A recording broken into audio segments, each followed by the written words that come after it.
that guy. Or that guy. Good evening, America. What's going on? April the 5th, 2018.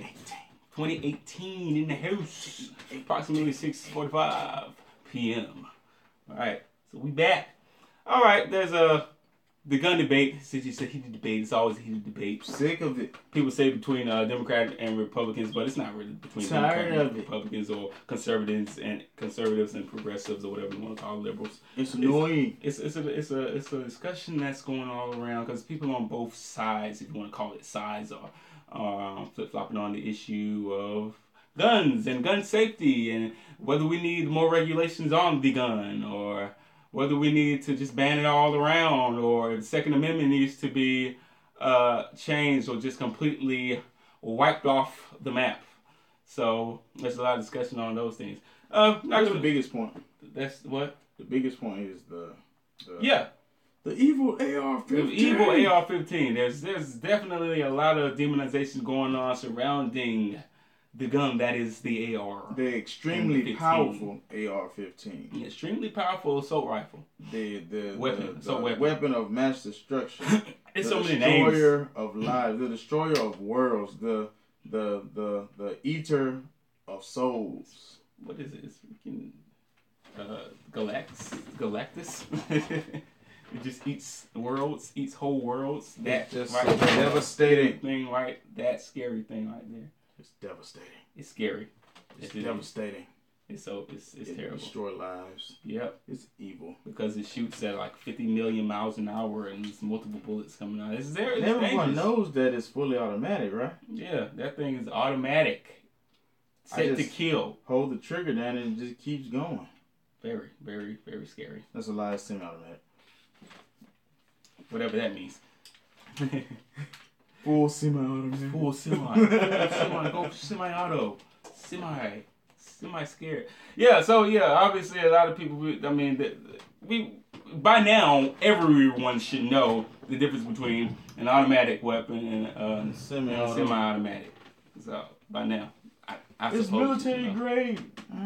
There's a lot of not so much. So yeah, we just want to talk about a few things. Mainly, something that does, one thing that doesn't, I guess, isn't defined as thoroughly as other points on the gun issue.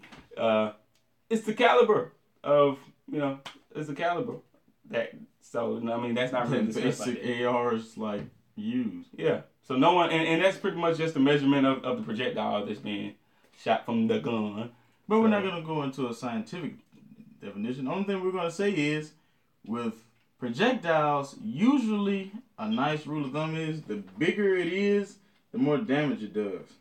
That's pretty much like bigger means more damage. And that not the make of the gun, not the make of the actual gun, the projectile. So what is shooting? What's being fired? AR-15 is usually two caliber. You either have a 223 or a 5.56, which is basically the same caliber. Basically, slightly. 5.56 is slightly low, just slightly, but you got the same round basically. We're talking about measurements in like the hundredths of an inch or something, so So basically, you're gonna see 223. So we're just gonna say for the sake of this, AR-15 shoot 223 round. 223. Basically, a glorified 22. Yeah, not even an inch. So I'm gonna show you. We're gonna show you what a 223 looks like. This the deadly AR. This is pretty much what's generally just to show you comes that out. That's what's in there. That's what's in there. 223 rounds. That's what's in there. It's in the mag. It's in the magazine. It's gonna shoot one out at you. Just to let you know. Don't.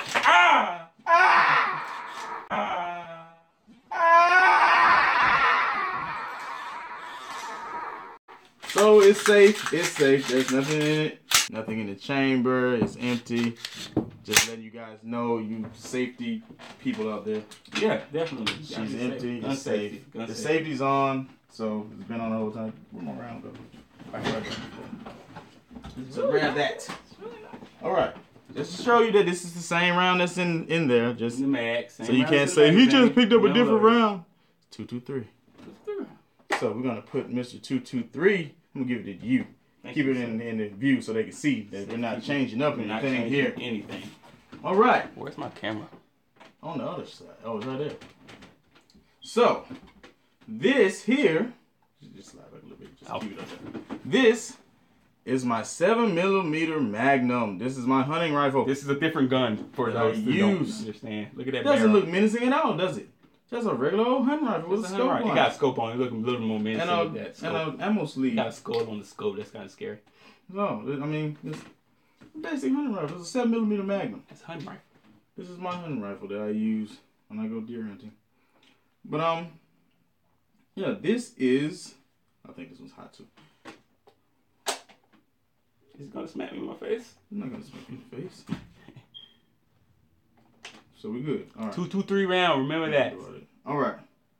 This is the 7mm Magnum that I use. See the diameter of that projectile? Now remember, bigger means more damage.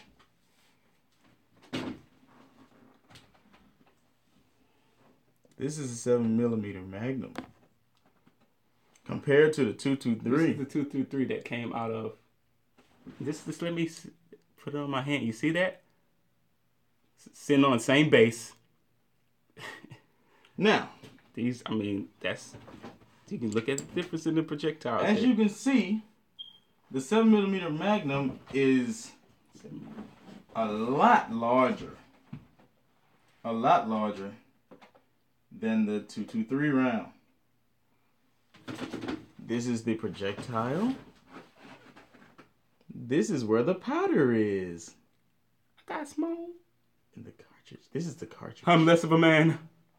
This is the cartridge. The whole thing. This is a projectile. Yeah. Just this piece here at the top. Yeah. That's what's being propelled into the enemy. Weapon. This is what leaves the weapon. From my finger up is what leaves the weapon. That's the destroyer. That's the destroyer of the worlds there. On both.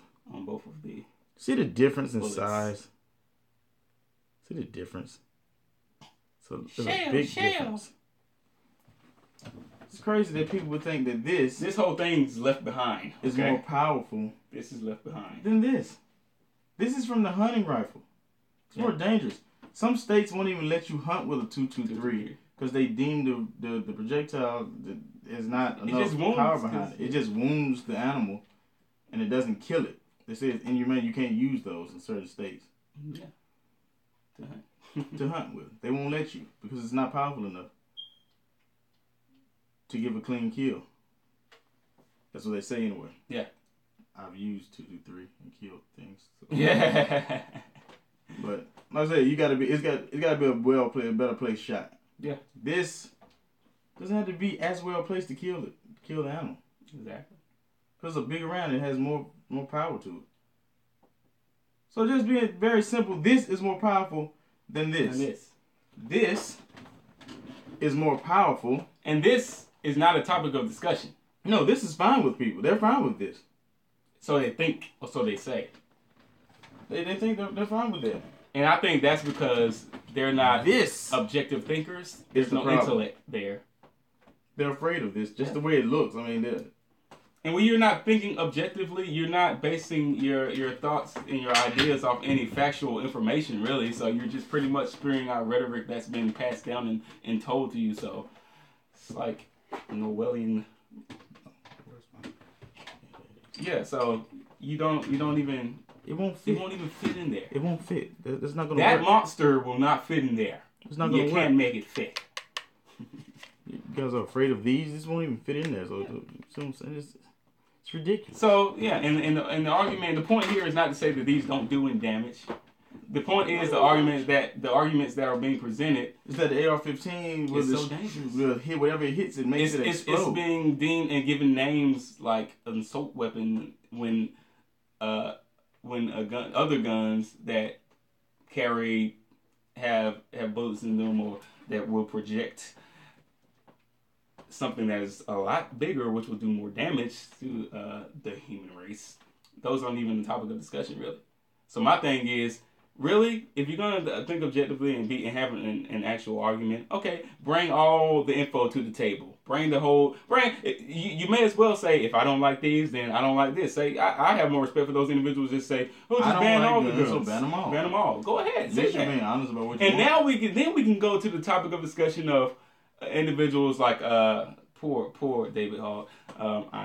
Poor David Hall. Screw that kid. But yeah, I'm saying you can really there's so many Hitlerian comparisons that you can make, or any individual who in other countries that you can talk about Hitler, you can talk about Stalin, you can talk about Mao. All individuals who operated under a system in which guns were taken, and then they were able to have the utmost influence on the people. They raped them. From taking the guns. They take their guns, then they rape the people. That's what they do. But you're never going to be able to get to that point. That's why you're going to always lose the gun debate. That's why you're always going to lose the gun conversation when you don't have put all the bullets on the table. When you don't put all the talking points on the table, bring all the factual information to the table. When you don't do that, you're going to lose the argument. Point blank, period. But if you could just be honest about it and just bring all this to the table and be like, well, you know what? You're right. You know what? You're right. Just take all the guns away. We don't need those guns.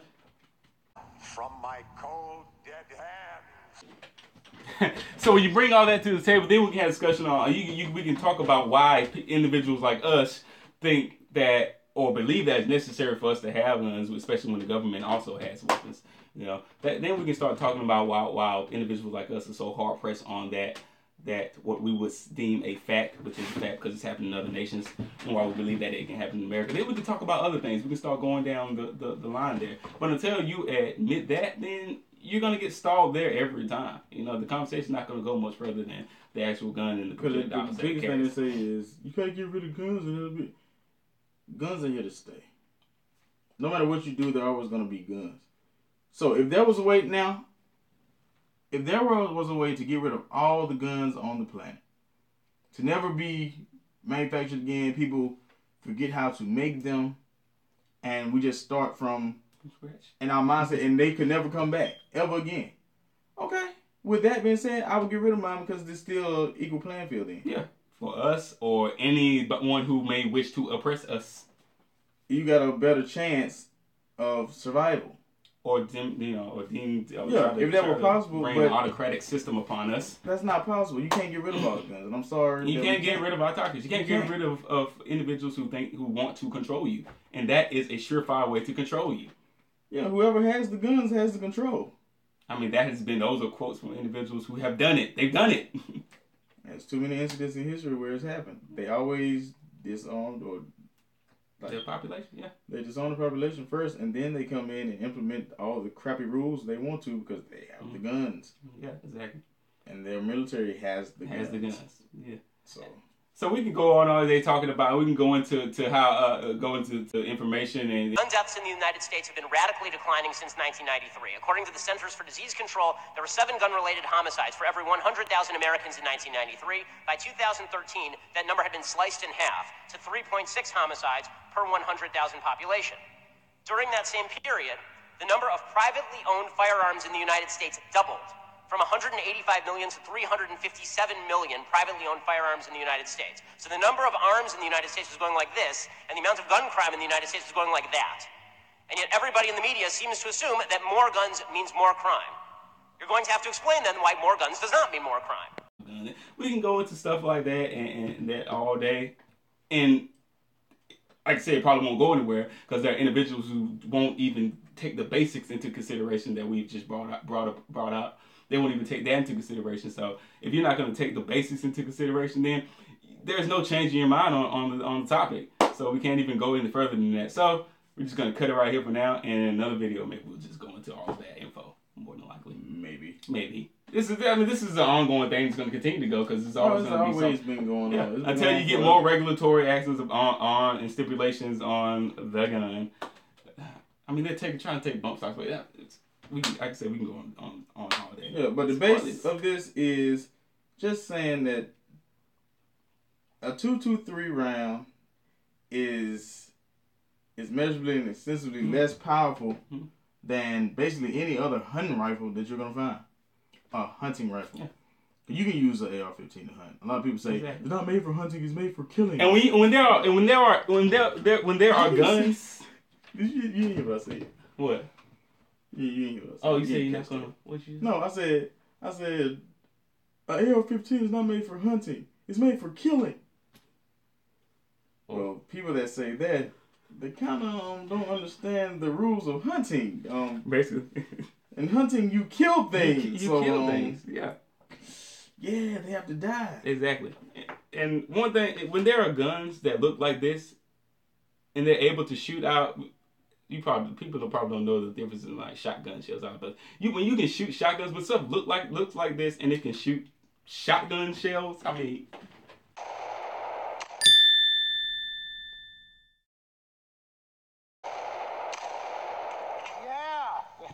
You really, it's not about the looks of a gun. A lot of people just go off how a gun looks. They go off cosmetics. Yeah, the cosmetics of the gun. It just looks scary, so it has to be deadly. You can't do that and actually believe that you have a legitimate argument when you're talking about guns. You just can't do that. But yeah, anyway, send somebody to the debate that actually like understands guns, and that never usually happens. But you got people that have never held a gun, never been 10 feet from a gun knowingly, and been fine with it, and they're talking about what the gun does. Exactly. So, but yeah. Anyway, we're gonna sign off for now. Remember to continue to fight for the Constitution with these, so that prayerfully, we never have to use these. All these. Peace.